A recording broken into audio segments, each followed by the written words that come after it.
প্রিয় বন্ধুরা, তোমরা যারা ঐক্যশ্রী স্কলারশিপে SP, MCM, TSP, MCM, post matric স্কলারশিপে আবেদন করেছো, তোমাদের যাদের institute level, district level, state level verification approve রয়েছে এবং বর্তমানে waiting for lot generation status show করছে, তোমাদের ফেব্রুয়ারি মাসের মধ্যেই তোমাদের টাকা তোমাদের ব্যাংক অ্যাকাউন্টে ক্রেডিট করিয়ে দেওয়া হবে।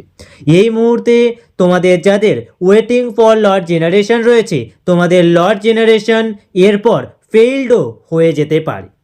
প্রথম দিকে তোমাকে লট নাম্বার দিয়ে দিলেও তারপরে কিন্তু লট নাম্বার তুলে নিয়ে লট জেনারেশন ফেইল্ড করে দেওয়া হতে পারে। তবে সবার ক্ষেত্রে কিন্তু এমনটা হবে না, বেশ কিছু কারণের জন্য কিন্তু এমনটা হয়ে থাকে। প্রথমত, তোমরা যদি একের অধিক স্কলারশিপে আবেদন করো, অর্থাৎ তোমার যদি ওয়েসিস এবং ঐক্যশ্রী এই দুটি স্কলারশিপেই আবেদন করো, তাহলে স্কলারশিপের যে অটোমেটিক কম্পিউটার সফটওয়্যার সিস্টেম রয়েছে তাতে কিন্তু তোমার আইডি ম্যাচ হয়ে যাবে।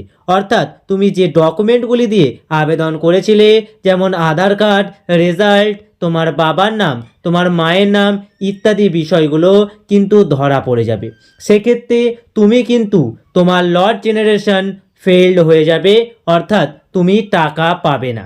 দ্বিতীয়ত, তোমার যদি ব্যাংক অ্যাকাউন্ট অ্যাক্টিভ না থাকে বা ব্রাঞ্চ আইএফসি কোড চেঞ্জ করলে বা তোমার যদি কেওয়াইসি আপডেট না করা থাকে, সেক্ষেত্রে কিন্তু ব্যাংক অ্যাকাউন্ট ম্যাচ স্ট্যাটাস থাকলেও লট জেনারেশন ফেইল্ড হতে পারে।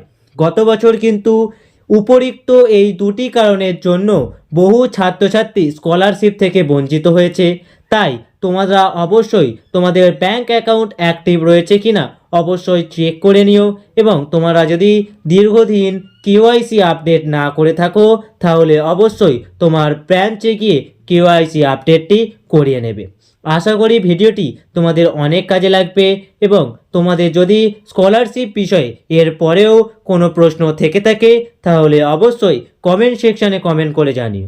জয় হিন্দ বন্ধুরা, দেখা হবে পরবর্তী কোনো ভিডিওতে।